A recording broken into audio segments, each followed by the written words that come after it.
I'm going to introduce some basics of melodies and harmonies for a bit of background information going into writing leads. I'll repeat a lot of information that I've given in the past, just in a bit more concise manner. So a melody is a sequence of notes moving forward in time.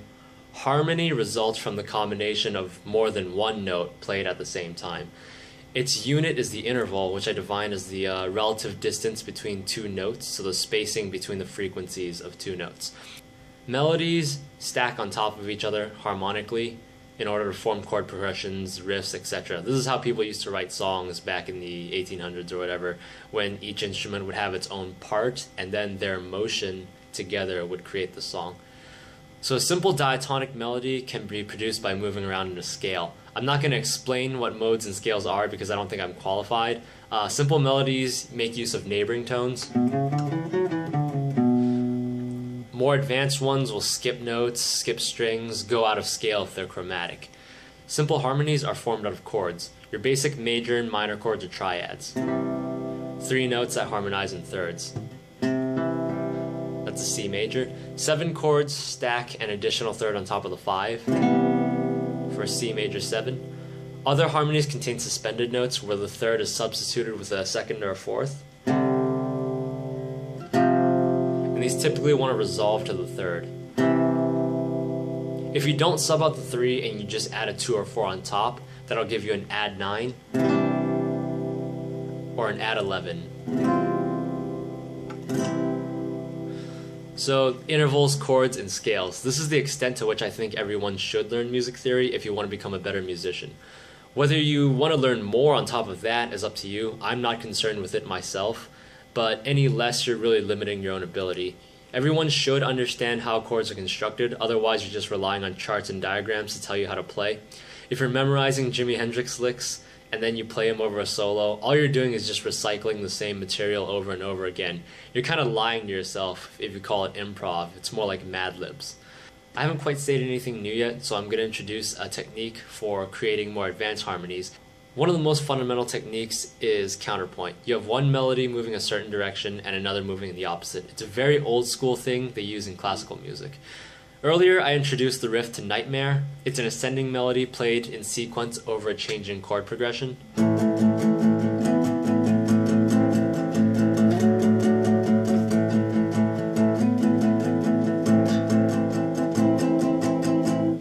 The bass line is split into 2 measures. The first measure follows the melody exactly.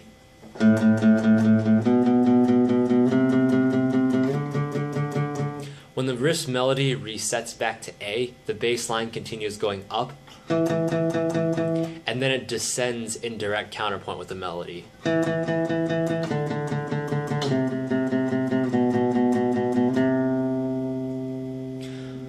This is one of the reasons why I mix my music different from the standard in metal. My guitars are single track and soft panned right, while the bass is soft panned left, and allows these harmonic pieces to stand out against each other. By doing this, I want to show that the bass can play a very important role in music. This is coming from someone who is a guitarist. Save the bass. So counterpoint happens again later in the song. This is during the outro to the solo. It was actually unintended at the time, since I semi-improvised the lead during recording and I just played whatever I thought sounded good without thinking about any sort of musical devices. The pattern consists of 2 sequences, an A-B and a B'-C pattern, which I'll define as I go. So to break it down, you start with an A pattern that shifts down, it shifts up, it shifts down.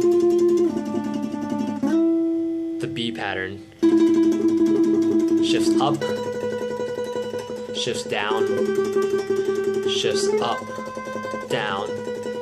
Then you get to the B' pattern, which is the same pattern in sequence, but we go up and start on a different note.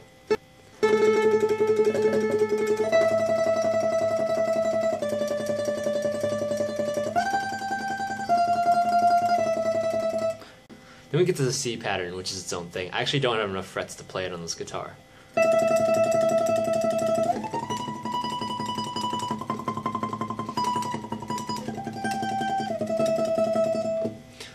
If you're worried about trying to learn that, I'm going to show it on my electric guitar eventually when I get to it. If you're actually worried about learning that piece, I'm going to show how to play it eventually. For now, for this exercise, this will do.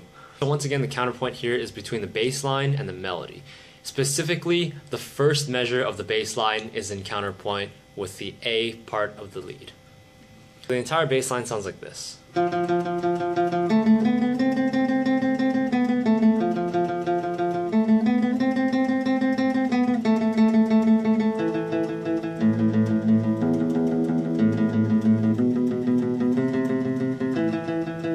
Then it repeats again with a slightly different ending, but that's not the important part of this exercise.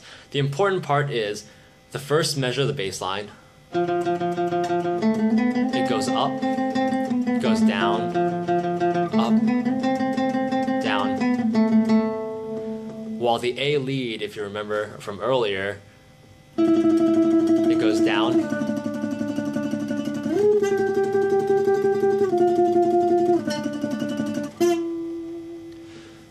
Meanwhile, when we repeat the bass line again, and it has the motion up, down, the B pattern, or in this case the B prime pattern that's played, is in direct motion, going up and down.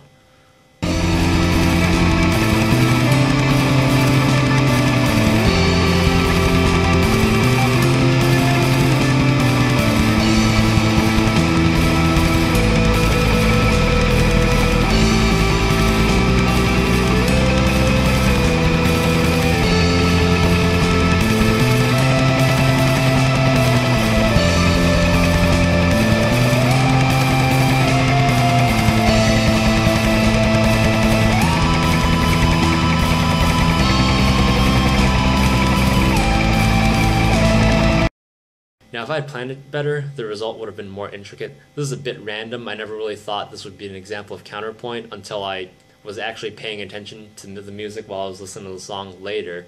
But it does go to show that using counterpoint is so ingrained in my writing that it just shows up anyway. So this is just some basics on how harmony and counterpoint work.